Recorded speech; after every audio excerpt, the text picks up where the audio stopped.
Hello and welcome back to the Discovery Garden webinar series. This month we are taking a break from the norm and we're opening the floor to you. We've asked you to provide questions leading up to the webinar today and the response was great, so thank you for that.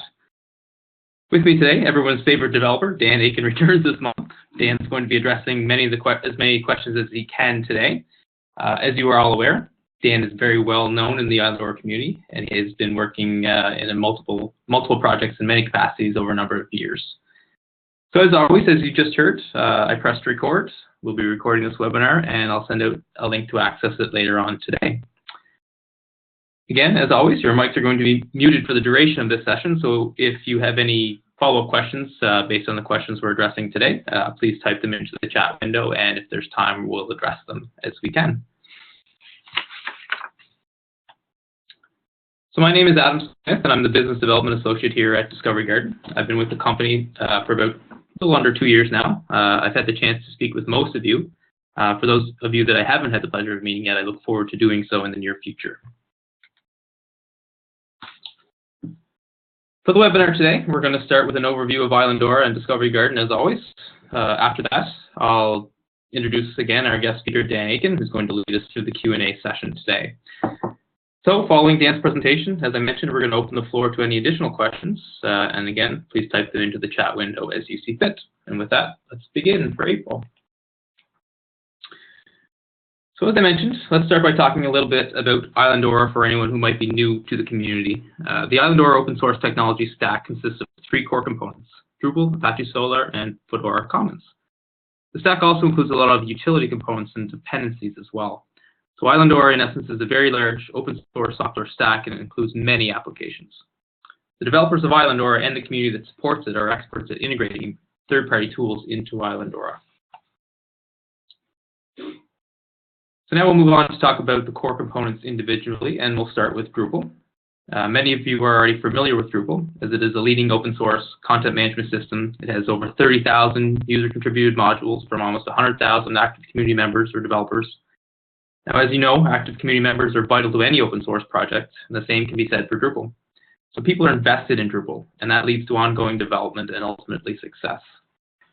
So within Islandora, Drupal serves as the presentation layer. It's how we create a website and how we expose it to the internet. We also use Drupal for collaboration, as it has a great framework for users, roles, and permissions. So Islandora is a suite of Drupal modules that allow us to build repositories on top of Fedora Commons.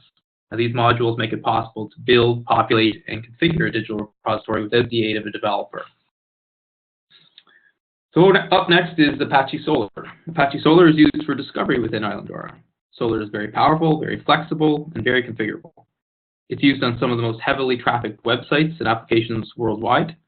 Some key features include full-text search, search faceting and filtering. It's highly scalable and fault-tolerant, and it provides near real-time indexing. So for example, if we ingest an object into Islandora, it's going to be indexed within Solr almost immediately and will become searchable probably within 30 seconds or so after ingest. So the final core component is Fedora Commons. Now this is the layer that stores and preserves all of our digital content. Fedora Commons is purpose-built for data preservation and long-term data accessibility. Some key features of Fedora Commons include auditing and fixing checks, RDF XML support. We're able to scale Fedora Commons to millions of objects. It has support for virtually any file type, and it's built for interoperability. That means you can export or migrate your data in any format so that it can be stored elsewhere should you choose. So as I mentioned, those 3 core components make up the open source technologies framework. And we like to call it a framework as it really is the integration of components working together. So organizations all over the world are using the Islandora framework to build their repositories. Now, some of these instances are customized in order to meet specific needs, but a lot are not customized as the software is very usable out of the box. People are scaling these repositories into the millions of objects, and they continue to have these large repositories perform very well. So Islandora, it helps create fast, usable sites, and it's meeting customers' expectations. So now a little bit about Discovery Garden. So Discovery Garden is a service provider of Islandora. So we work to remove barriers to using the open source technology. We launched in 2010 and we were a partner in the Islandora Foundation, which is the nonprofit entity that fosters the Islandora code. So since we've launched, we've contributed to over 90% of the Islandora code base, which we've written here at Discovery Garden on behalf of our many customers. We offer a lot of services that relate to an Islandora repository, and a complete list of other services can be found on our website, but I will email a link out later on that describes in detail what we can do for you. Okay, so moving along, it's my pleasure to once again introduce Dan Egan. So since I've started here at Discovery Garden, I've relied on Dan to answer many of my questions, so this webinar shouldn't be a stretch for him by any means. Right, Dan? Dan is a wealth of Islandora information and is regarded as an expert in the community. He has led presentations all over North America and beyond, and is heavily involved in the majority of our most complex projects here at Discovery Garden. So again, welcome back, Dan. Not to say some of this stuff doesn't hurt my head, but okay, we got a list of questions here, and I'm just going to go through them in order. I have next to me a giant document which I've set up full of all sorts of wonderful responses to these things. We're also going to demo a couple of these things because a couple of these things involve demoing, so that should be fun. But then some of these are more geared towards, I would say, the state of Islandora right now, and what is it we can do, and what is it that people want. I always like hearing about what people want because that it's sort of an indicator of where we're going in the future and what we'll be building and what we'll be putting into this. Speaking of which, this first question here, I'd like to know how to export the metadata of the collection for ingest to Crossref for the registration of DOI numbers. Currently experimenting with the CSV module, but wondering if there's an easier way to do this. We actually toyed with this back in 2012. We built a little thing that did automatic minting of DOIs to a data site or data site. I don't know how you pronounce that. We actually built a prototype module for that, but it never really took off. And this is in 2012, and Crossref didn't even have a REST API for minting DOIs until 2013. So if we implemented a similar module right now, it would look extremely different. I think the reason nobody has tried to build a direct object to Crossref or object to data sites module is because we rarely ever see people minting DOIs in bulk, and that might sound surprising, but that's just the experience that we've had. So people tend to use the web forms or upload XML or whatever their DOI provider gives them. There's also the slight problem of like, okay, so data site, Crossref, and you got these big ones, but some people use smaller organizations for minting DOIs because of a number of reasons, I guess. So you'd have to figure out some kind of a module that either targets one of those extremely precisely, which is what we did back in 2012, or come up with a module that's sort of a one-size-fits-all, which also might be a little bit weird. As for the CSV module, I'm not 100% sure which I think this is referring to the Islandora Bookmark CSV module. That's the only one I can think of that it might be referencing. That tends to be a really good place for bulk records exports, and I'll actually be demoing this in a bit because there's another question that deals with it.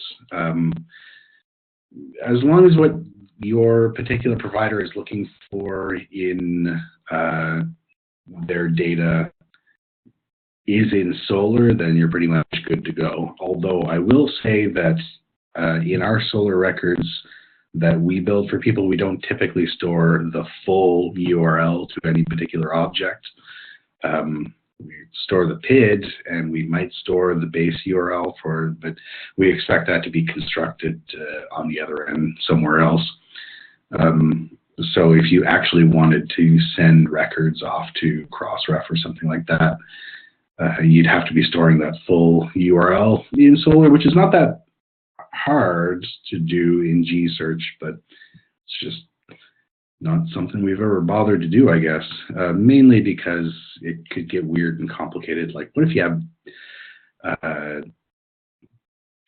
have multi-sites and, you know, you don't know what the first part of your URL is going to be for any particular site? It just seems easier to us to build a full URL on the other end. So it's not really something we store in Solr.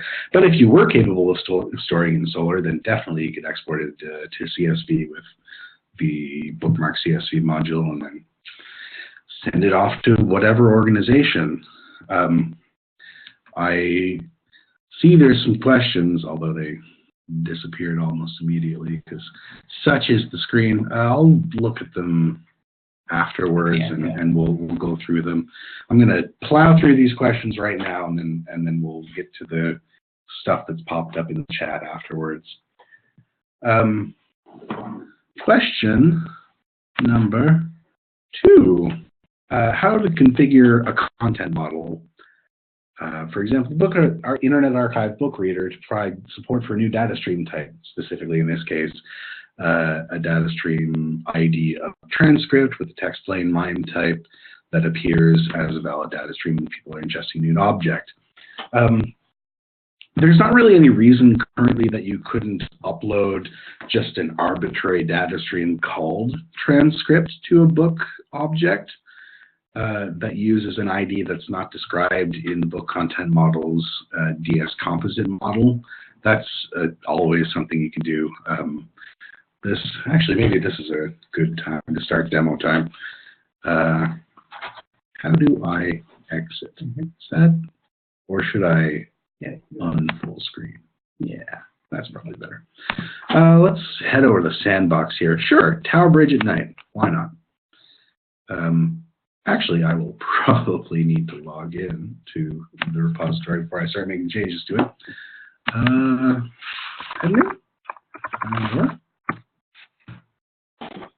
No? Oh, man. Or something else, you know, who knows? Let me just use whatever you had saved in here as probably that. Yeah, okay. All right, let's go to an object. So there's, like I said, there's no particular reason why you can't upload an arbitrary data stream. As far as the MIME type portion of this goes, let me go over to, okay, so this is just some object that I picked at complete random. It's in the basic image collection.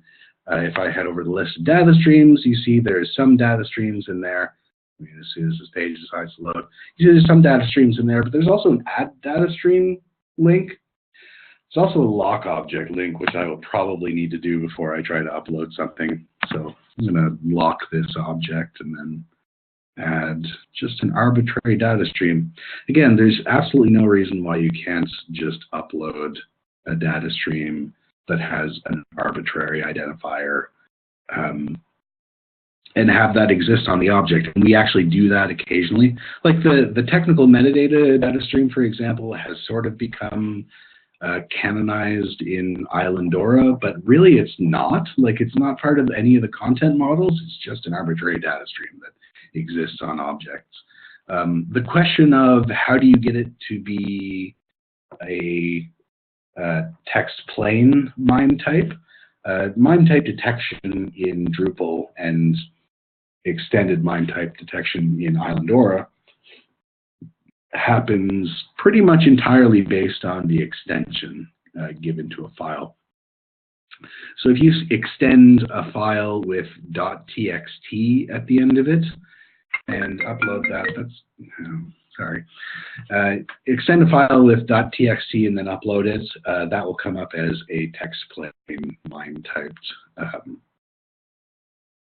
data stream. It's pretty simple. You just say add a data stream and give it an identifier like transcript. Give it a data stream label of some kind, like some kind of transcript, and upload a document. I'm not going to do this because this is Adam's computer and I have no idea what's sitting on his hard drive.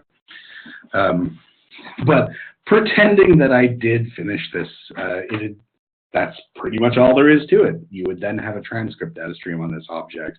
It's not necessarily defined by the content model, it just exists on the object. Some background to the rest of this question. So what do we mean when we say a solution pack? A solution pack is 4 things.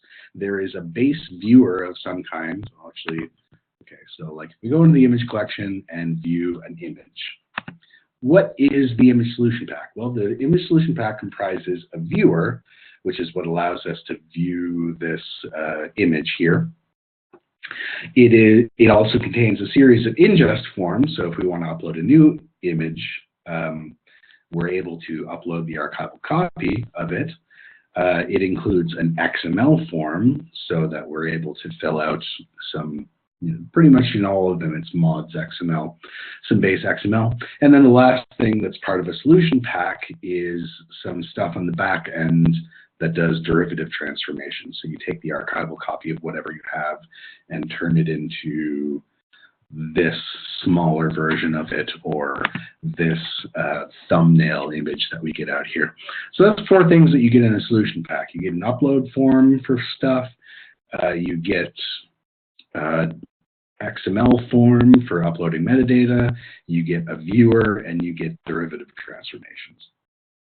Now,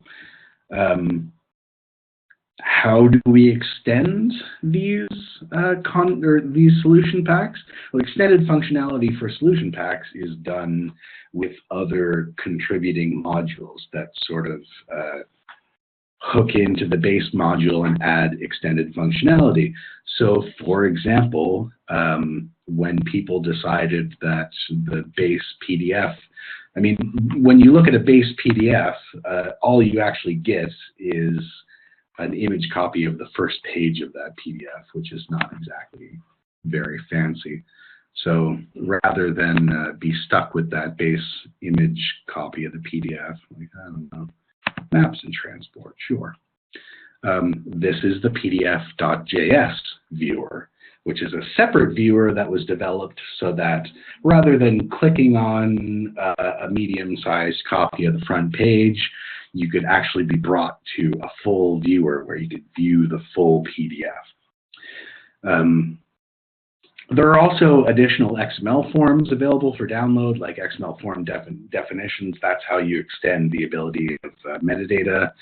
And then there's derivative transformation that's done through extension. That's actually what the fits module is that does the technical metadata. That's a completely separate module, but it hooks in there to the derivative processing portion of Ingest and makes sure that you have technical metadata for your objects. And if you shut off that module, you don't get technical metadata anymore.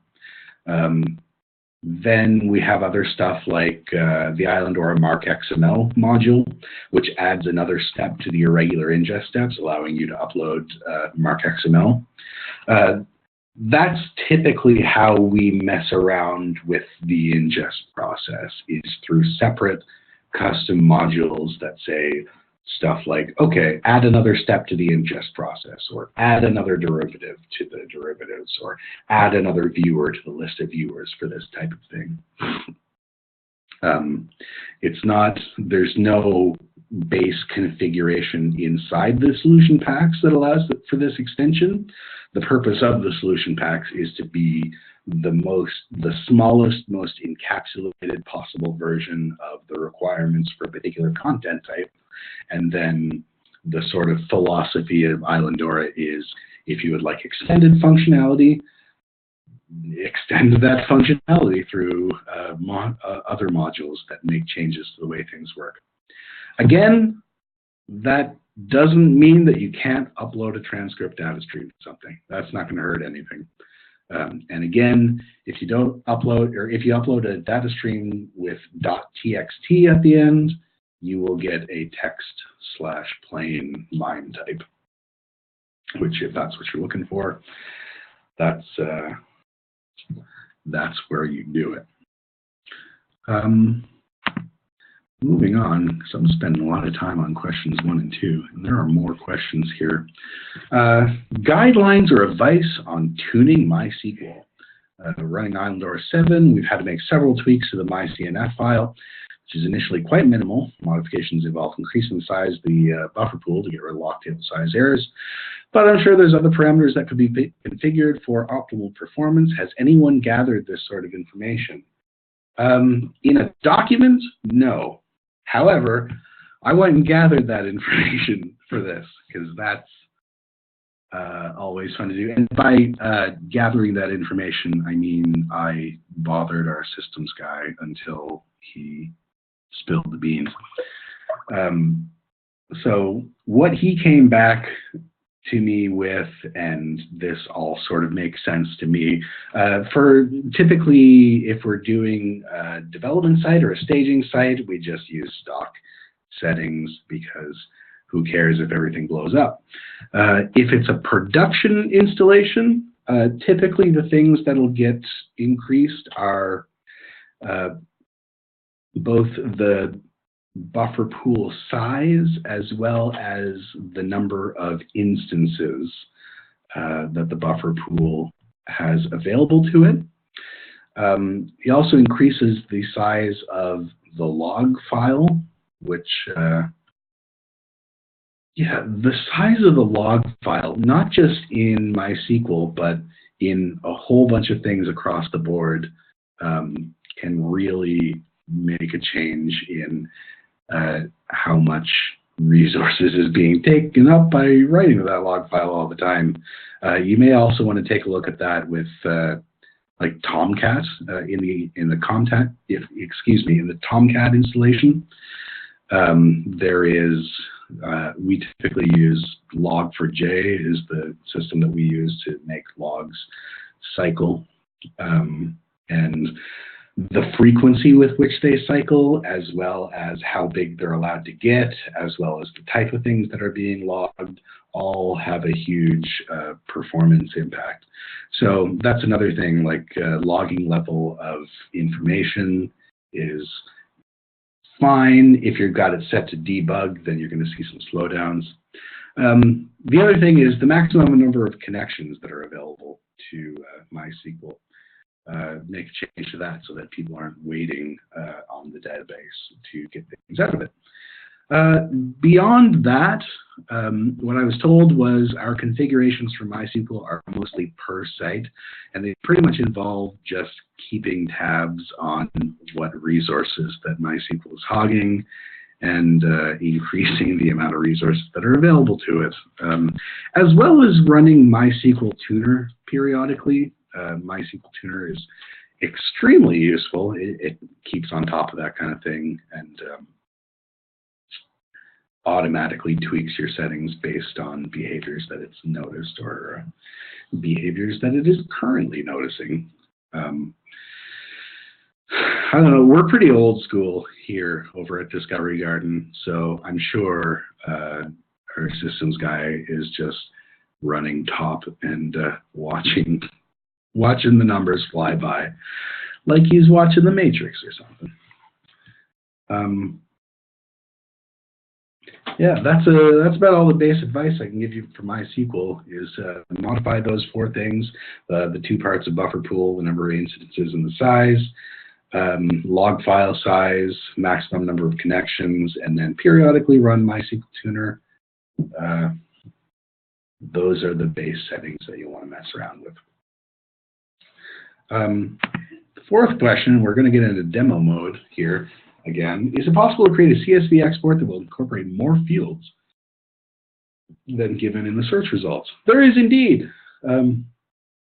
Let's head over to, I wonder if this module is enabled. Probably not. I don't think we enable it by default, but with the bookmark module, so we have entity CSV import, export, but I'm looking for bookmark CSV import, export. Man, I can't talk words real good. Islandora, book batch, bookmark, dependencies, search, solution packs, probably under utilities, which means it's down at the bottom here, which means not anywhere close to that. Binary object. Ah, there it is, and I was right. It is not enabled. Bookmark CSV exports. The bookmark CSV exports module comes with the bookmark module. So if you have the bookmark module downloaded, it's not installed by default, but after you've enabled Islandora Bookmark, there's also a separate CSV exports module that you can enable, which I'm just going to enable right now. Let's save that configuration, and I'll give you a little rundown of how it works. So just some background here. When you're using Bookmark, let me go back to the home page here. When you're using Bookmark and you're looking at lists of bookmarks, I don't think I have any lists of, oh my goodness, there are lists of bookmarks here. That's neat. Let's go over to this one. No idea what's in it. Here we go. So when you're looking at a list of bookmarks, so you stick things into a bookmark list, and when you're looking at it, there's an option to export in various types.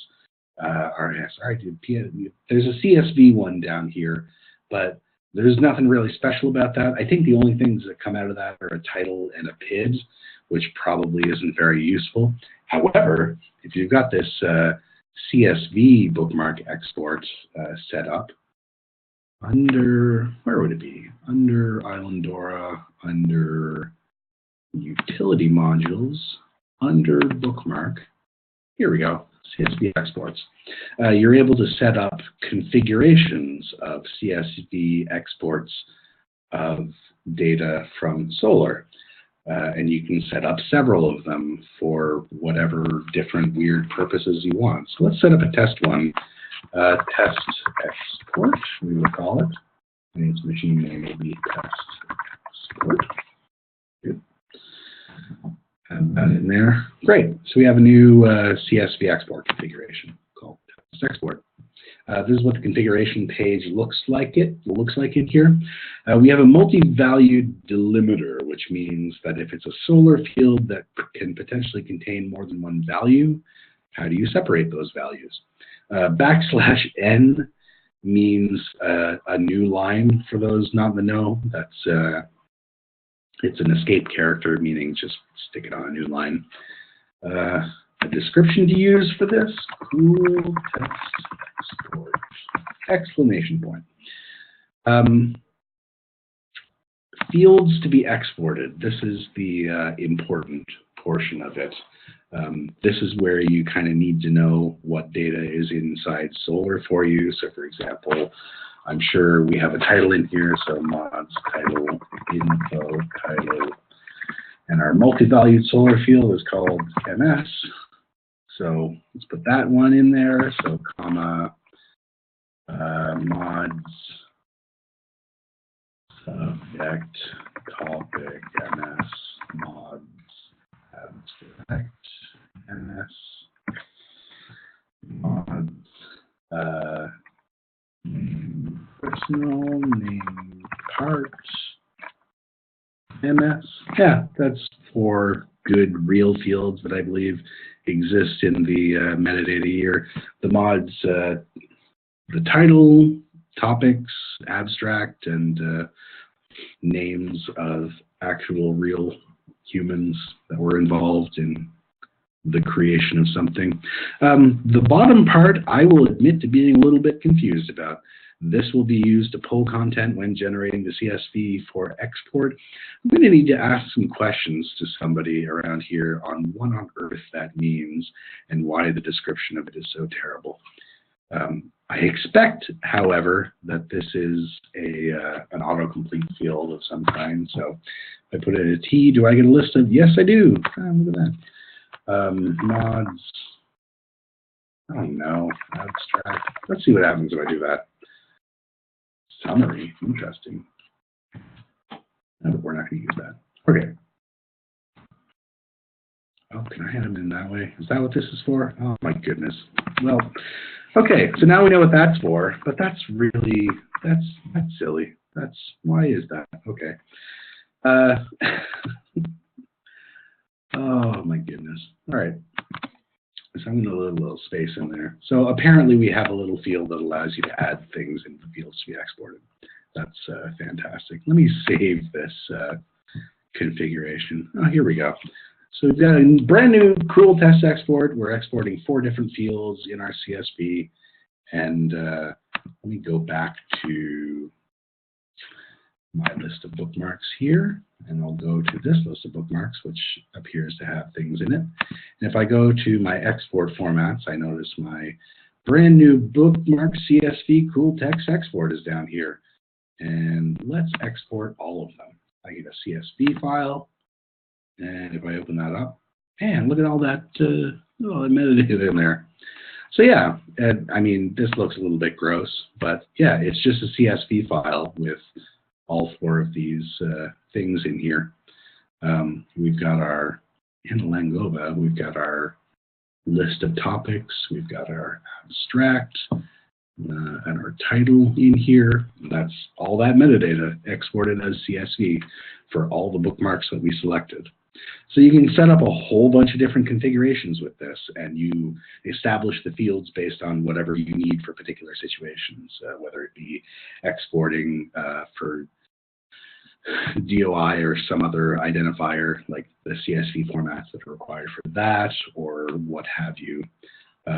You pretty much just replace the top layer here of this like mods name, personal name part with name, and replace this with topic and abstract and, oh my goodness, right. And now you've got a nice CSV file formatted with metadata that you want out of a bunch of bookmarks that you chose. Bear in mind as well that this is just a fancy reminder for anybody who may not know this.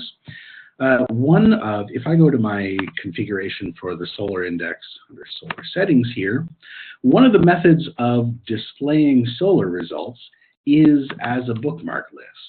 So it is possible for me to go and search a term. What's a term? I'm going to call it tests, see if anything shows up. Anything? Whoa, 19 things. That's awesome. So I've got a list of 19 results that I got from typing the search. I can filter this down towards journal articles. So now I have 3 journal articles. And I can view this as a bookmark list. So here's the exact same set of search results, but viewed as a bookmark list. I can do 2 things from here. I can bookmark them in one of my lists, or right from here in the search results, I can export those as a CSV, like right now. So I get a set of search results, I export them, and there's a fancy new CSV with all that information in there. You'll notice if you have really good eyes and this join me isn't blurring everything, that there are only 2 fields in here. So you'll only actually get the fields exported that you found in the metadata. If there's other fields that never show up, they won't be part of the CSV export. Boop, boop. So that, there we go. That is how to create a CSV export that will incorporate more fields given in the search results. Ta-da! Question 5. What did I write down for this? Oh, yeah. Oh, so how does Islandora determine what MIME type its XML files are? So seeing some objects ingested in the mods XML as a text XML initially, but we edit it, it'll change the MIME type to application XML. This is kind of a long-standing bug, to be honest. We've been trying to avoid the text XML MIME type in data stream MIMEs because, according to one of the RFCs for the Internet Engineering Task Force, the text XML MIME type is intended to be, here we're going to get into some boring stuff for a second here. The text XML MIME type is intended to be interpreted using the US ASCII character set, whereas the XML we pump out from Islandora is almost as a strict rule encoded as UTF-8.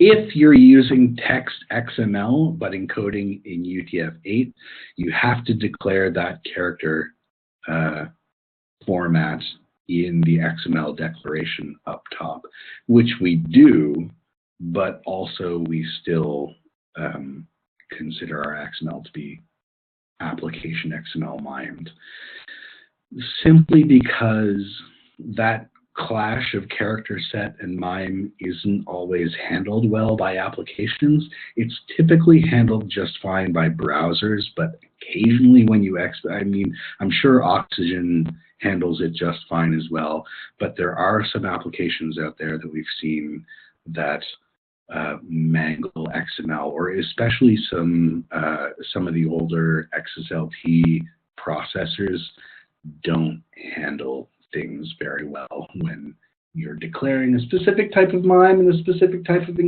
character encoding, and it expects something else. Like, not everybody properly respects the Internet Engineering Task Force's decisions, or even reads through all of them, because there are so many of them. So as a general rule, we've started doing things in Islandora development as application XML, pretty much across the board. But since that's a recent trend, there are still some sort of straggling solution packs and forums out there that generate text XML mimed data streams. So what's likely happening here is you have an ingest form that creates an XML data stream that goes in as text XML, and then you decide, for example, like, let's go to an object, just because it's easier maybe to see. Let's manage this document. So in data streams here, we've got a mods record that's currently text XML. And I suspect that it's text XML because that's what the ingest form was doing when the mods was originally created. It was giving it a text XML line type. If I went to replace this, if I went to upload a new mods record, rather than hard coding that MIME type, it's going to attempt to get a MIME type based on whatever the extension was. And if the extension is .xml, it's going to be assigned an application XML MIME type, because that's what the MIME type detection system inside Drupal and inside Islandora as well do. They expect application XML to be paired with the .xml extension and vice versa.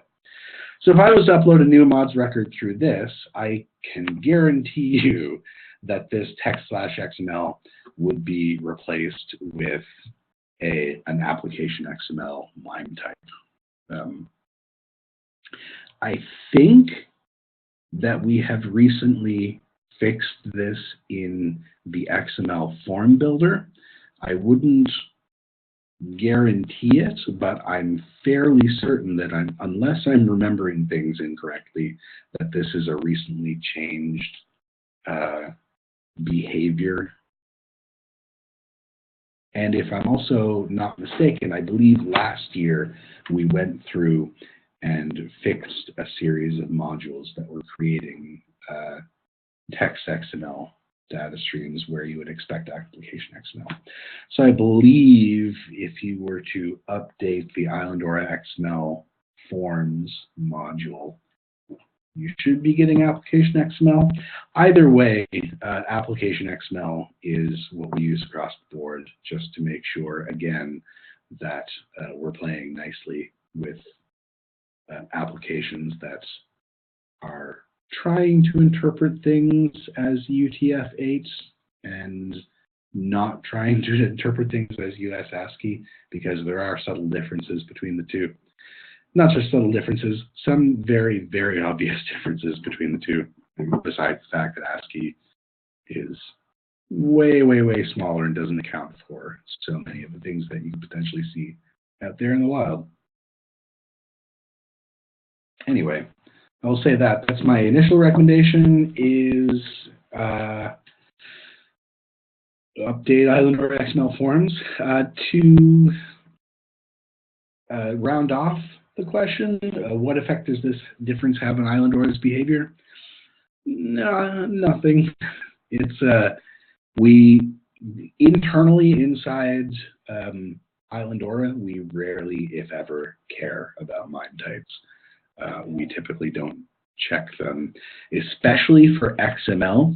Our gold standard of whether or not something is XML is whether or not we can, in code, load it as an XML object and assert that, yes, this is XML, rather than, whoops, we failed to actually load this as XML. If we successfully load something as XML in code, we say, yeah, it's XML, and then we just keep going from there. We don't really check the MIME type. That's more for applications that might be downloading it from the internet. We declare when you download something, the MIME type of the data stream is whatever is listed in that data stream MIME type. So the difference in behavior you might more see with other applications that are downloading these things. Whether it'll work or whether it'll break, that's up to the implementing application, I guess. But internally inside Islandora, it should be fine. Moving on. So this is an interesting one I kind of like. Question deals with the scalability of Fedora Commons. The University of Utah Marriott Library claims they probably have the largest academic digital collections of any university in the country. They made the decision in 2013 to leave Content DM primarily because of scalability issues. They chose not to develop using Hydra or Islandora because they are both layered on Fedora as the repository. In their testing, they concluded that Fedora would not scale to their needs. Is this true? This is kind of an interesting question, and I kind of like this question.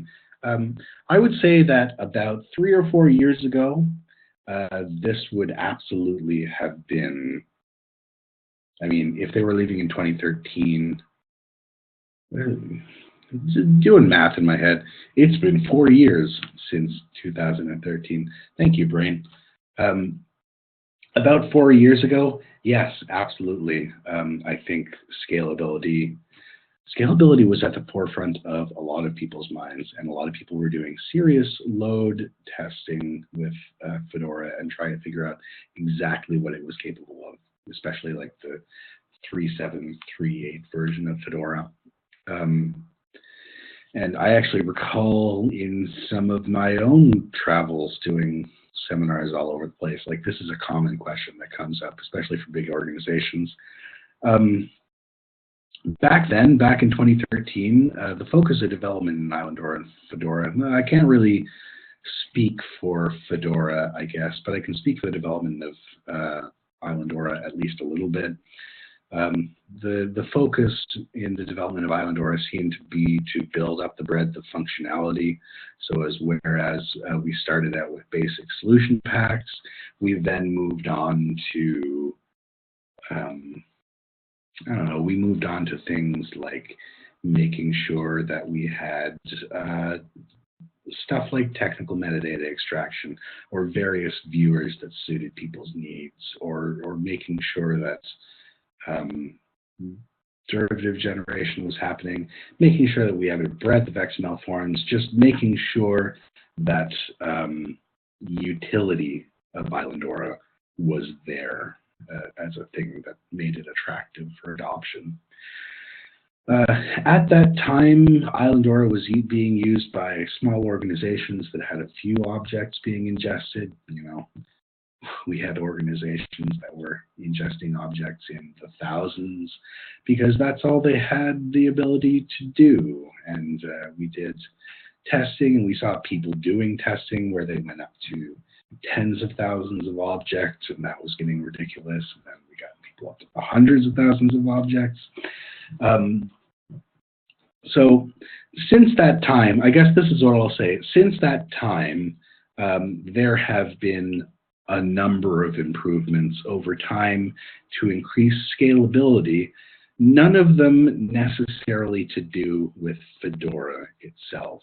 Most of them to do with ways to accomplish tasks that aren't really Fedora's, or aren't really intended to be Fedora's wheelhouse. So the original version of Islandora, pretty much everything went back to Fedora and was just using stock Fedora. Since then, there have been a couple of efforts out there to swap out the triple store inside Fedora with something else, you know, Blaze Graph or what have you. And those have been extremely successful and allowed us to get a big old increase on the amount of stuff we can store in there before we see issues. We've seen a huge effort to move a lot of the day-to-day functionality of Islandora over to Solr as much as we can over there. Like if all we need is individual bits of metadata, there's no reason to get it out of Fedora. We should be getting that out of Solr because using Solr as an index is kind of one of its uses. We've seen other efforts, like we built an entire framework for performing tasks using Gearman, using the PHP Gearman extension, which allows you to queue things for processing rather than have them try to all process in a row. So that allows you, and even like sending those jobs off to an entirely different machine. So you could potentially have a dedicated device that turns on in Amazon AWS or something like that. That's just your workhorse machine. And then you've got another machine whose purpose is to distribute pages to people, and then you've got another machine that Fedora is running or Tomcat is running on. Like we've made, in the years since 2013, I will say, there have been a number of huge efforts to move past the scalability issues that we used to see. And since then, we've gone from thinking that, ooh, 10,000 objects is a crazy amount of objects to have in a repository, to 100,000 objects is a crazy amount of objects to have in a repository, to 250,000 objects is a crazy amount of objects, to 1 million objects is a crazy amount of objects to have, to now we're at like, what, 2.5 million. That'd be a crazy amount of objects to have. We are pushing that over and over and over again and doing it using tiny little bits and pieces of things that need to be swapped out or things that could be improved. And we have a number of other improvements that we would love to implement, and some that we are currently implementing. I mean, the door, like we have widened the gap hugely for scalability with Islandora, and that door is not closed yet, not by a long shot. There is still a wealth of improvements that we can make and a wealth of places that we could be making up the scalability issues. It takes time and it takes money, I guess. But yeah, I guess I'd say that's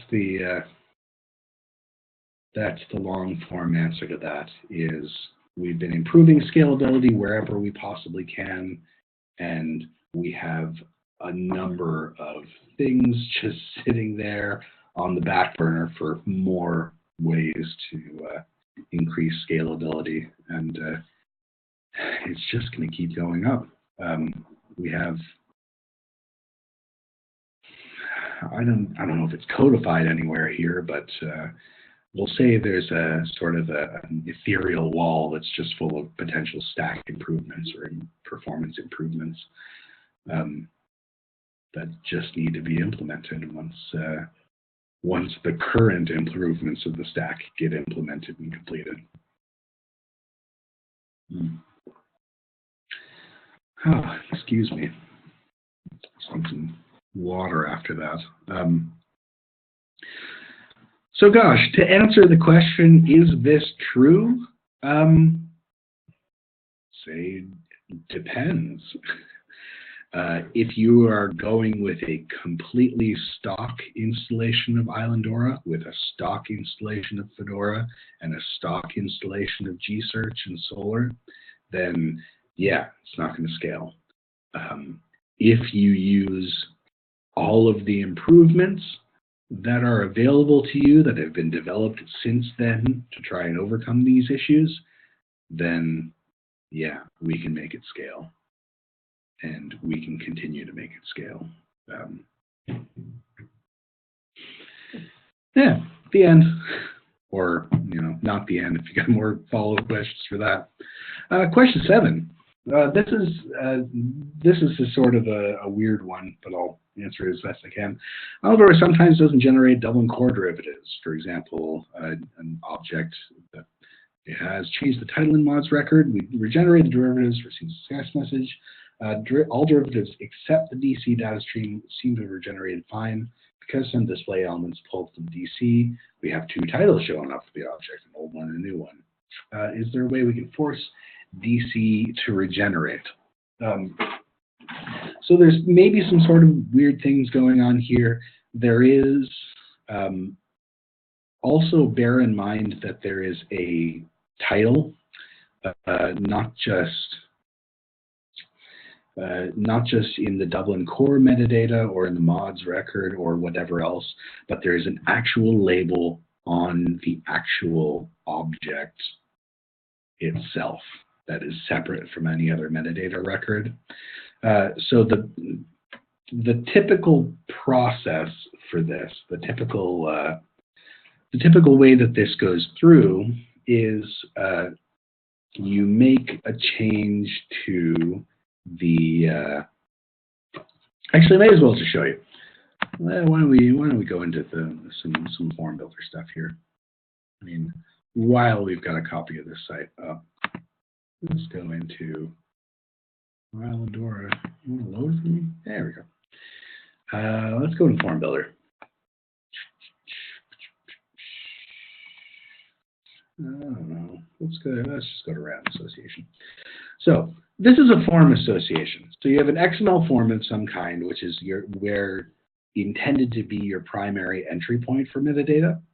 You have an XML form of some kind, and that form is associated with a particular content type. So throughout your repository, you have these links between content types and XML forms. For example, here we have an audio mods XML form, and it is linked with the audio content model, because of course it is. You'll notice a few things in here. These are the 2 that I want to direct your attention to, the label field and the transform field.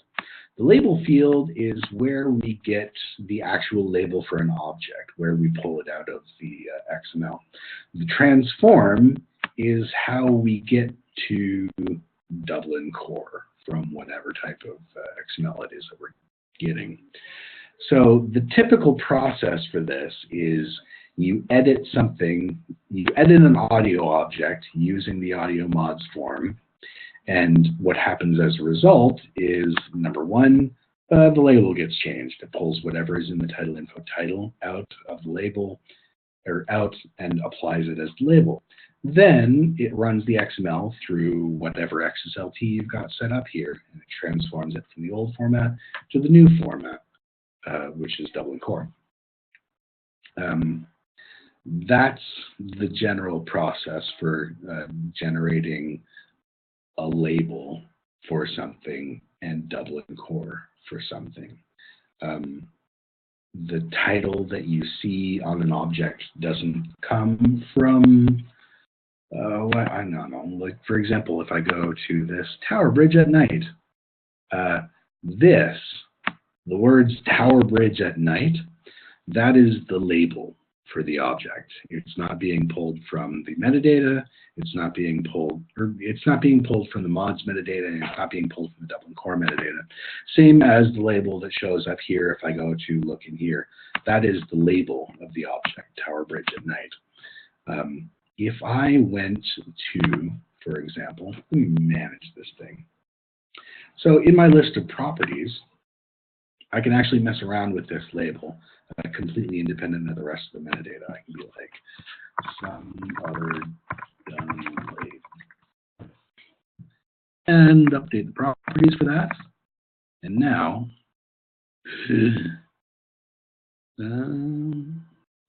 oh gosh, I must acquire the lock. Fine, I guess I can do that.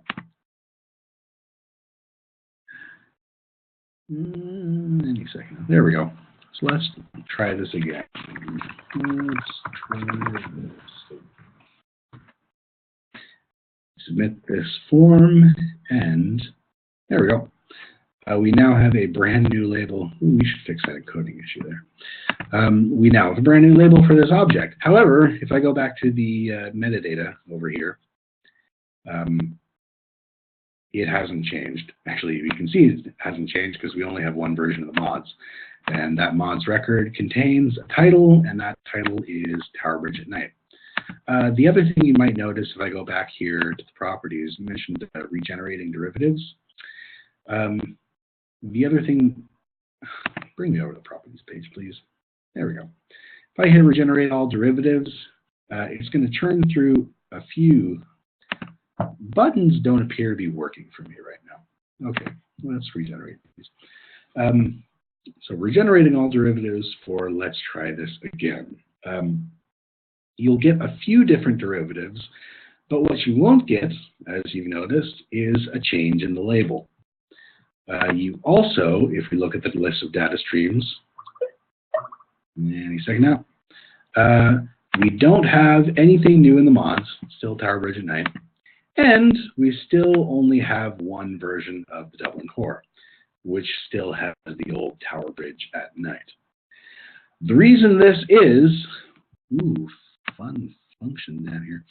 The reason this is because Dublin core is not a derivative. It can't be a derivative. It's part of Fedora proper. Dublin core is not generated using derivative generation. The only way that it's generated is using this association. Do I not have an association of the basic image collection? I have one for Dublin core, but apparently I don't for mods. That's weird. Huh. Yeah, whatever. Anyway, the generation of Dublin core, as well as the generation of the label, only happens through the editing of metadata through this like edit thing here. Even if I were to upload a new mods record using the replace, that's still not going to do the trick for me because, again, Dublin core is not a derivative of mods, and neither is the label. The label is not a derivative of mods. They are, so what you would have to do in order to get the labels to update is directly edit the metadata for whatever thing it is you have, mods. Tower Bridge at Night, London's Tower Bridge at Night, this is Dublin core metadata, so it's not going to, actually it might. This is called Tower Bridge. I'm not entirely sure how the form association is set up for this. It might be like, oh, there we go. So yeah, if I directly edit the metadata, excuse me, using an XML form, I do get the new label as well as the new title and stuff like that. But if I manually edit the label or if I re-upload another copy of the mods, I don't get that because it's not a derivative. Last question. There's a tiny little demo that I can do for this. Is it impossible to create an embed code for a video that resides in Islandora? I will show you something fun here. This may not actually be fun. Your mileage may vary on this entirely. Data streams can be linked to directly. Fun fact, or again, not fun fact at all. There are two links to a data stream you will see. Here's the OBJ. A link to a data stream can be built using, I'm going to remove the overlay context here. Boop. There we go. This is what a link to a data stream looks like. And let's ignore the entire chunk on the back part there and just take a look at this part. And actually, let me replace this %3a with a call, just so we can really see what's going on here. This is a link on an Islandora site to the view copy of an object. And it is always constructed exactly like this. Islandora / object / whatever the identifier of the object is / data stream / whatever the identifier of the data stream is / view. So if I would like to link to a view copy of the mods instead, I can replace this OBJ with MOES, and I get the mods instead. Another fun thing you can do, or not fun at all, is replace this view with download. This is a link to the download copy rather than the view copy. If I hit enter there, I have downloaded it instead of viewing it. I've downloaded a file called modsrecord.xml, which is, whoa, I don't know, I'm loading here, but I don't want to load that. It is what it is. It's a record of the it's a download copy of the XML record. You can do that with anything. You can swap out this PID, you can swap out this identifier. The reason I'm telling you all this is because if you want to embed if you want to embed a specific data stream, a view copy of a data stream in somewhere else, this is how you build those links. You take the identifier of the object that you have, the data stream that you're trying to view, and you mash it all together in a URL like there. You can build these URLs by hand. You just go your site name /Islandora /object / whatever the PID of the thing you're trying to embed is, /data stream / whatever the data stream identifier is. For videos, I don't remember what it is, but off the top of my head, but it's whichever one is the MP4 copy /view. So if you construct a URL that looks like that and embed it or use that as the embed URL for whatever this is the learning management system, but whatever program it is that you're using to embed copies of these things, that will be a direct link to the view copy or a streamable copy of whatever you're looking for. That's all the questions, but we also have additional questions, which I know we're a little bit over time, but I did want to look at these because there's a couple of them in here. Interested about learning your plans to move to Fedora 4. I'm going to be honest, I don't know our plans to move for Fedora 4. I am the guy who punches out code. I am, unfortunately, not. The question is a question. I'd be interested in learning about your plans to move to Fedora 4. I don't personally know what those plans are. I know that there are plans at some level, but I am the guy who punches out codes. I'm not the guy who makes high-level decisions for these sorts of things. I know that the Claw group is working really hard to come up with an MVP for using Fedora 4 and Drupal 8, but even then, I'm not sure what state it's in right now. But hopefully it's moving along well. So this was the other one that was answered. MWDL partner in the Marriott Library moved from Content TM because it wasn't scalable. So they built a homegrown repository using Solr as the data repository. Do you use sources or information addressing the scalability of Fedora? Yeah, that was the question that was answered. Solr is the chief way that we get most of our data for making sure that ongoing repositories that we build are scalable. We make as few requests for Fedora as possible, because that's not what Fedora is for. It's not supposed to be the place where you get your stuff. It's supposed to be the place that you store your stuff, and the view copies of everything else, including metadata, you get from wherever else you possibly can. Experimented with views, and it seems to be a better option than the Bookmark List CSV module. Yeah, definitely, absolutely. Like, if you can wrangle views into doing what you want, 100%. That is the better option. Views is much, much more feature rich, and it's much, much more. It's also got a huge amount of help available to you for like doing things with different Solr fields. And yeah, it's able to export things as CSV.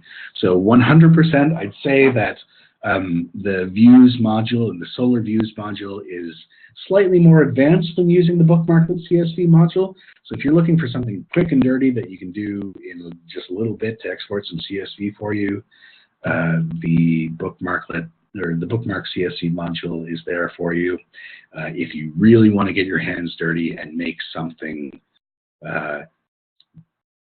to order that's going to be sensible and usable and exist at a specific page, 100% Islandora Solr views is the way to go. To create a custom text data stream, how do you ensure it gets indexed by Solr? In our case, we index everything that has a text/plain data stream. We just index the entire thing. If it has text plain data stream, it goes into Solr as one entire thing. And we do that in our particular gsearch configuration. So if you're using the Discovery Garden basic Solr config, then if you ingest a data stream that has text/plain as the MIME type, you will get a field index. So for example, I saw one earlier, I swear, somewhere around here. We've got a I don't know, not in basic images, but around here somewhere we've got objects that have like a full text. It's probably in book somewhere, probably in here. We have a, let me manage this. Do we have full text data streams in here? Maybe, hopefully, cross fingers. Fingers are very crossed right now. Nope. Oh, well, it's probably on the pages, actually. We index them on the individual pages, but we index a data stream for book pages that has a text plain typed data stream.